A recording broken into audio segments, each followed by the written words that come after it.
I'd like to thank you all for coming. This morning, I've been asked if I would talk about how this experience happened. So I'll do that because there's people from England and people from New Zealand came all that way, and I think they should know. And there's something else I'd like to explain to you.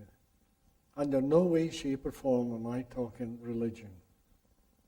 And if you are a religious person, immaterial what it is, if you hear what I'm saying, you'll understand your own religion more than you've ever heard in your life. So I don't want to do that, and I don't want to talk about politics. I just want to talk about truth. And 34 years ago, I was a welder, grade 9 education. Just an ordinary, everyday human being. And I was having a little bit of trouble in my marriage. It wasn't because Barb and I didn't love each other. It was something really, really bad called a mother-in-law. And I kept blaming my mother-in-law for all her problems because she stayed with us. And during that time, if you remember, in the early 70s was a kind of hippie time. A lot of people were going to these awareness groups. And people, my friends, would say, why don't you go to one of those groups and just see if you can get some help? Well, we were really scared of that because everybody we knew that went to those awareness groups were getting divorces. And we figured, well, that's not much help. That's the last thing we want is a divorce. So it scared us. But anyway, through time, people kept egging us on. And I heard that this #1 psychologist from New York was going to a place called Cold Mountain for a long weekend. And it wasn't too far from where we lived. So we thought, well, if we're going to go, we're going to go at the best. So we took what money we had and we registered. A week later, we chickened out. We phoned up and said, we've changed our mind, we don't want to come. We were too scared. So 2 weeks later, we decided to go again. So we phoned up and re-registered. A week later, we phoned up and said, we've changed our mind. The third time, we phoned up, re-registered again, and the woman says, is this Sid Banks from the Miedema? And I felt so ashamed. I could never back out. So off we went to this awareness group thing for a weekend. It was a beautiful situation. It was incredible trees and mountains, and it was on the ocean. It was really, really beautiful, nice accommodation. And we thought, boy, this is what we need. Got a rest at the same time. So the first day there, we just got introduced and told all the rules and regulations, etc. And we went for supper that night. And sitting with us at the supper were these young couple. So we introduced ourselves to them, and the young man was a psychologist with his girlfriend.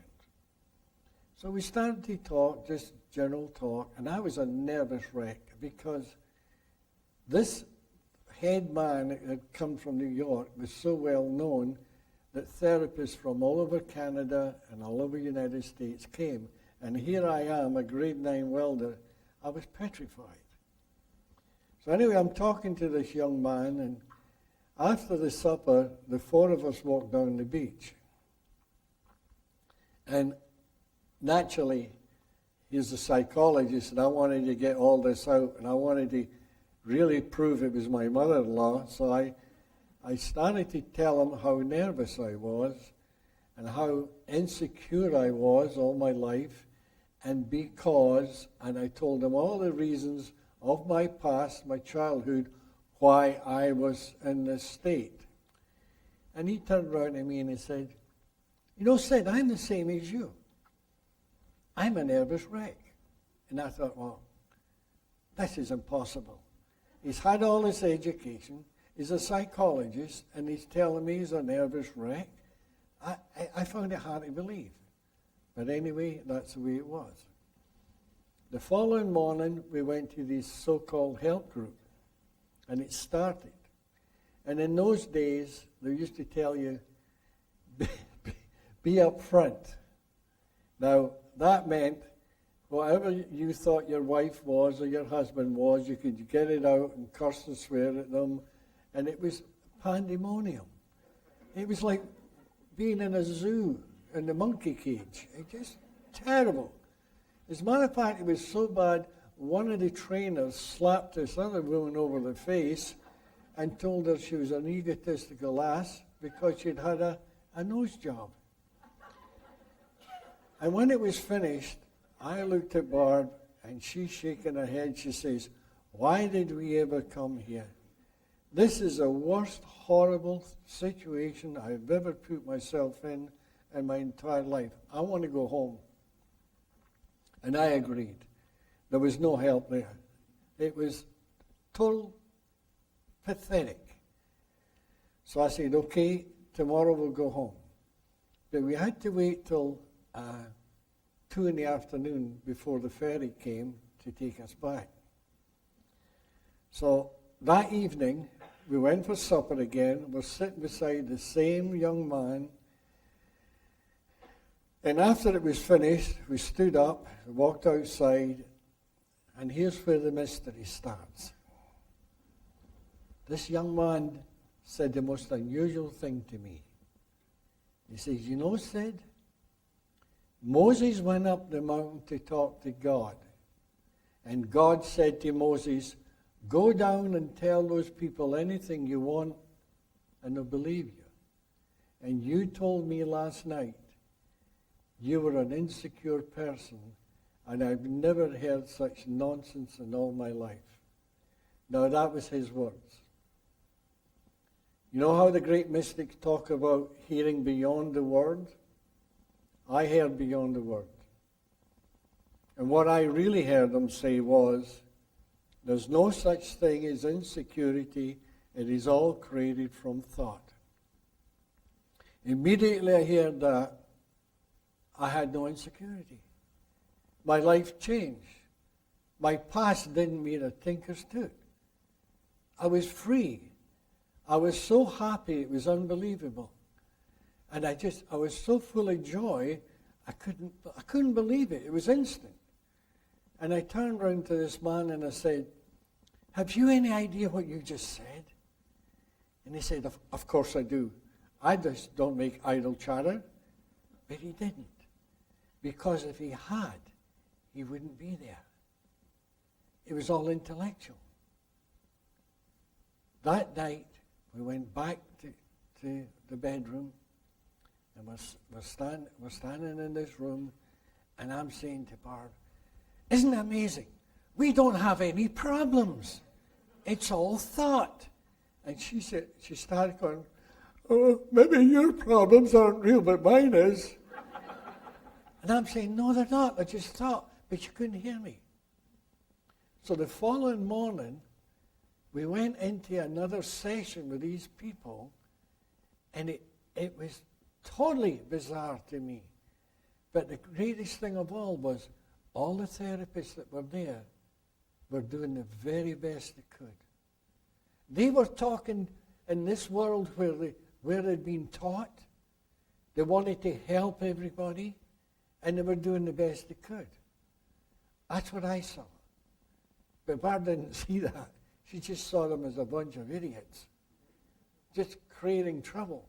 And I'm saying, no, babe, they're doing their best. This is a world, it's a world of thought. She couldn't see that. And all the way back, she's saying, never have I ever wasted money so much in all my life. Money that we can ill afford. It's just a waste of time. So we got home,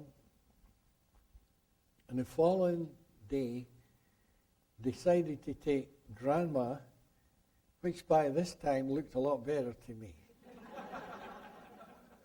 We took her over to Salt Spring to a little family cottage, and we in the cottage, got it all set up. The two ladies were making supper, and I was sitting reading the Sun newspaper. And the ladies were in the kitchen, and I could hear them talk. And that same kind of hearing came over me again. And I heard beyond what they were saying.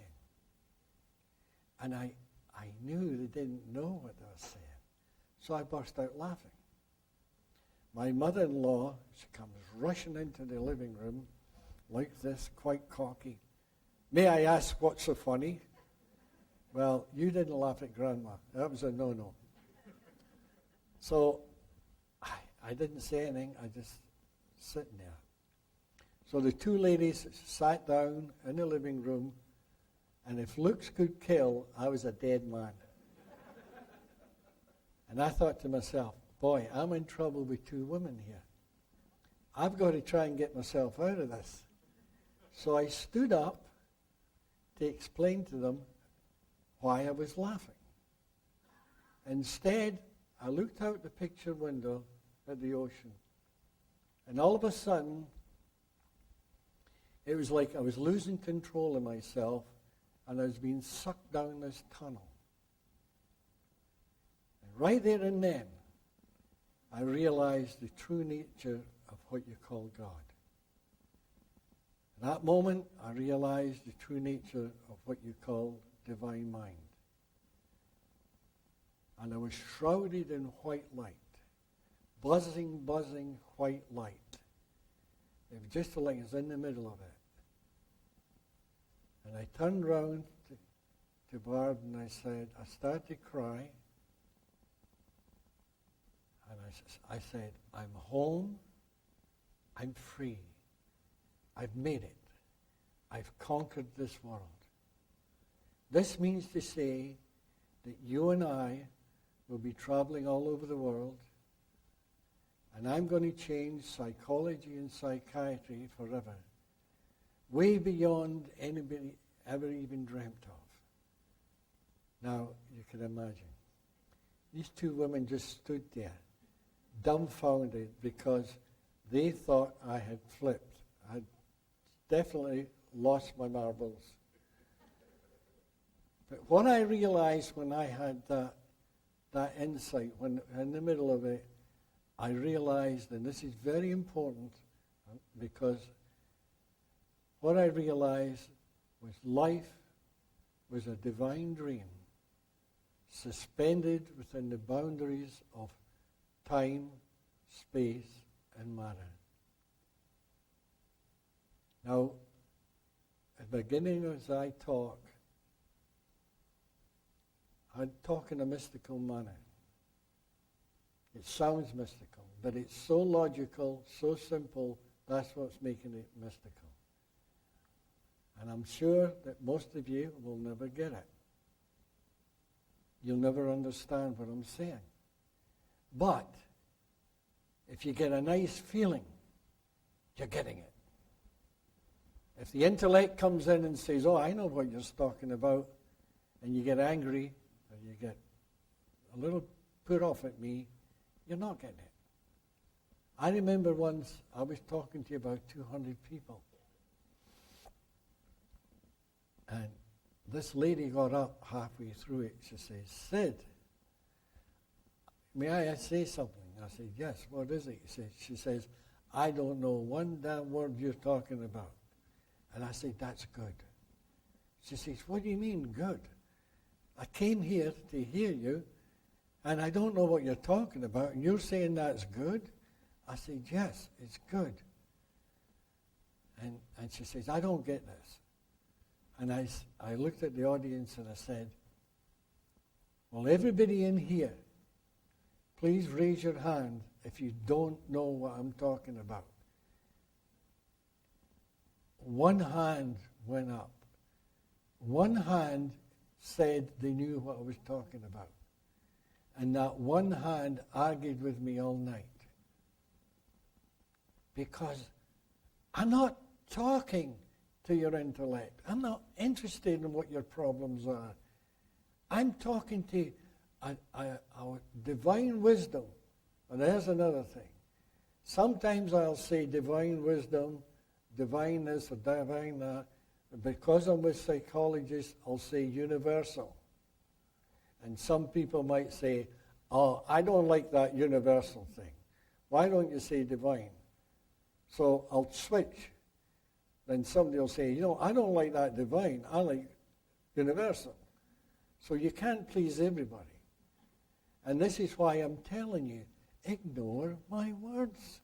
Please ignore my words. Listen for a feeling. Because I am not talking to your intellect. I'm not interested in who you are, what you've done, what you will do. I'm not interested in that. I'm interested in what's inside you. And what lies inside you is a divine wisdom. And divine wisdom is an intelligence, a divine intelligence before the contamination of human thought. That's why your intellect is the human thought. I'm interested inside. There's an innate health in everybody. And if you can touch that innate health, that's where the miracle happens. Well, it's supposedly a miracle. I didn't tell you the whole story, believe me. Because after this experience, the following day, those two women, they wouldn't even talk to me. They were scared. And I didn't blame them one single bit. And finally, my mother-in-law says to me, how dare you say that you're going to change psychology and psychiatry of the world? You don't even know what psychology and psychiatry are. And she was right. I didn't. I couldn't even spell the word. But I did know that I'd found the secret of the mind. And I knew if any therapist in the world could hear even the slightest bit what I was saying, they would heal people. I know that. There is no doubt. I knew that. The following day, my mother-in-law challenged me again. Very definite challenge. How are you going to change psychology and psychiatry of the world? What do you know? And I said, well, I'll tell you, Mom. One of the greatest secrets in this world is that there's three principles. The principle of divine mind, divine consciousness, and divine thought.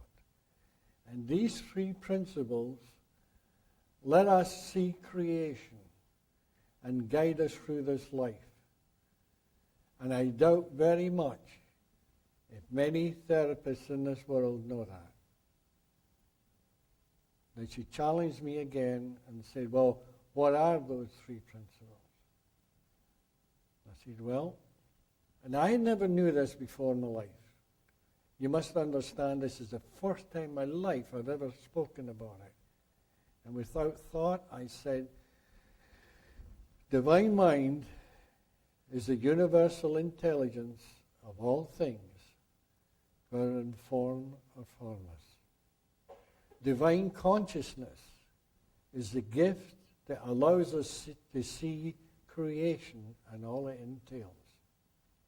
Divine thought is the gift that allows us to go through this world as thinking creatures.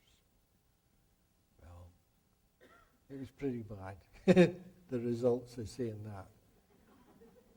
3 days later, I went back to my work where I'd worked for 12 years. Everybody knew me, but they didn't. Very few even recognized me. I went to go in my locker and somebody grabbed my wrist and said, why are you going in Scotty's locker? My face had changed. My voice had totally changed. My attitude had changed. The way I behaved to people changed. Literally everything changed. And I saw everybody in this work, 200 or 300 people, all coming from those three principles. The ones that were angry, we're using them to become angry. The ones that were happy, we're using them to be happy. The ones that were insecure, we're using it to be insecure. And it was a thought. The thought is the secret key that was creating the reality. Thought creates this entire world. Without these three principles, there would not be a world.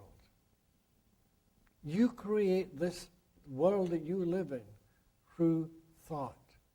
This is the greatest secret on earth. Now, later on, I started to realize this is not just for psychology and psychiatry. This is for the world. Because this is the human behavior. It's the secret to life. Because you see, what I realized that day was God was the energy of all things, whether in form or formless. So before creation, there's a formless energy. And from this formless divine energy, all life is created. And here lies the answer. Now you might say, well, what's this got to do with me? I'm a psychologist, I'm a psychiatrist, I'm a social worker, I've got a problem with my marriage. This is the answer. Because it wakes up your wisdom. Now I know ordinary people with no training whatsoever, zero, who were mixed up, lost people, lost souls, and they come and listen to me. And I'd say to them, I'll tell you what. And a lot of them were unemployed. Some of them were even hippies. And I'd say, if you hear this much, just this much, what I'm saying, you will be traveling all over the world. You can talk to the high echelon of the greatest companies in the world. You can talk to psychiatrists, psychologists. You can teach anybody in the world. And they say, that's impossible. Say, you're really going too far. But it's not. Because today, that's exactly what these people are doing. But when they go into a company that's in real big trouble, or they go into jails that are in trouble, they don't try and tell you how to run your company. Or if they go into a university, they're not trying to tell you how to be a psychologist or psychiatrist. That's none of their business. They don't know anything about it. And you think, well, if that's so, how can they help them? You know how they do it? They talk to the wisdom that's inside you. And they bring your wisdom alive, and when it comes alive, then you become wise.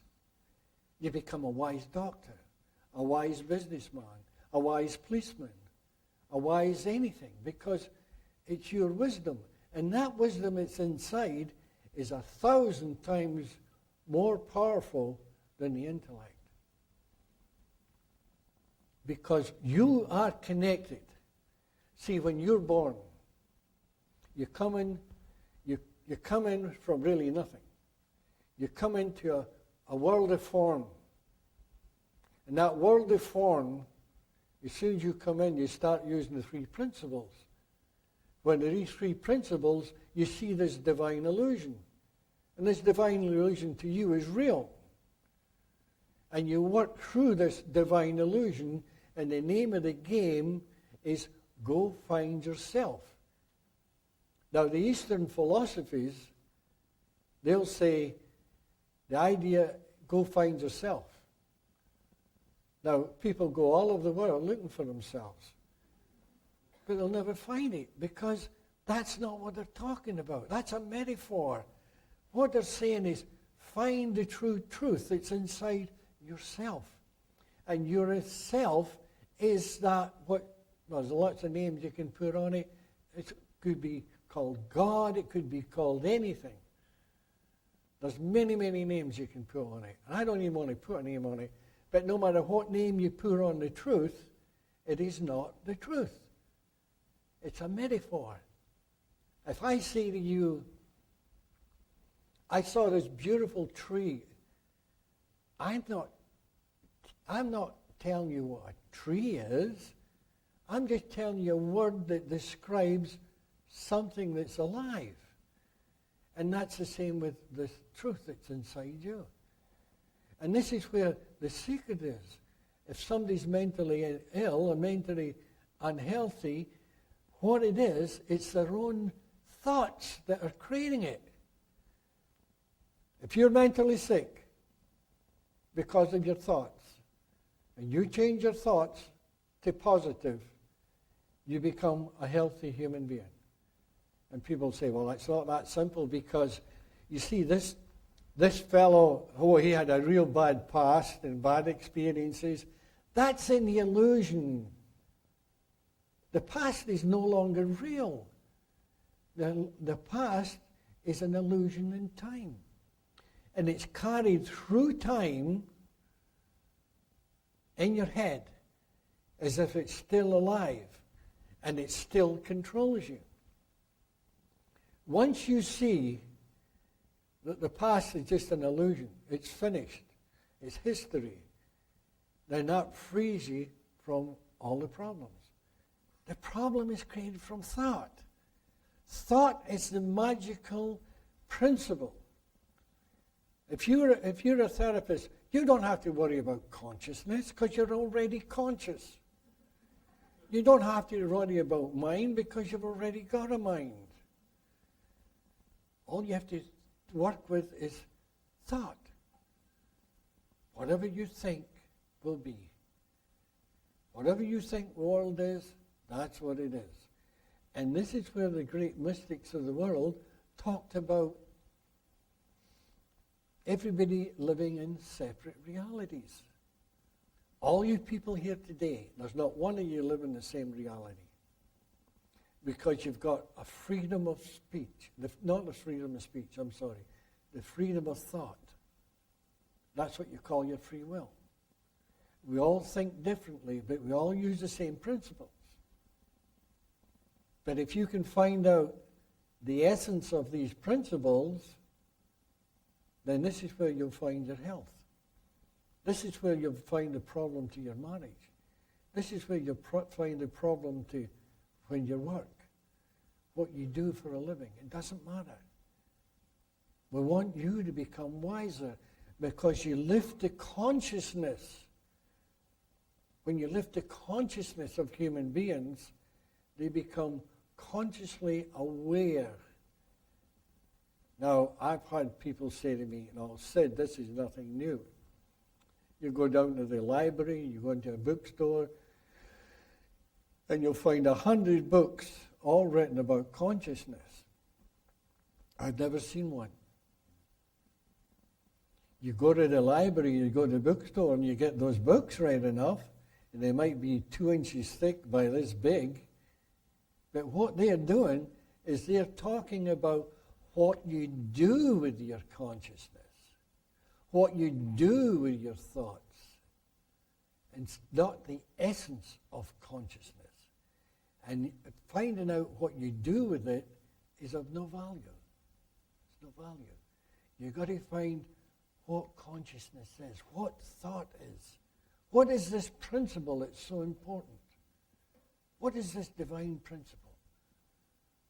Now, if you get a book and it's mystical, maybe you'll find it in there where some mystic is talking about the world being an illusion.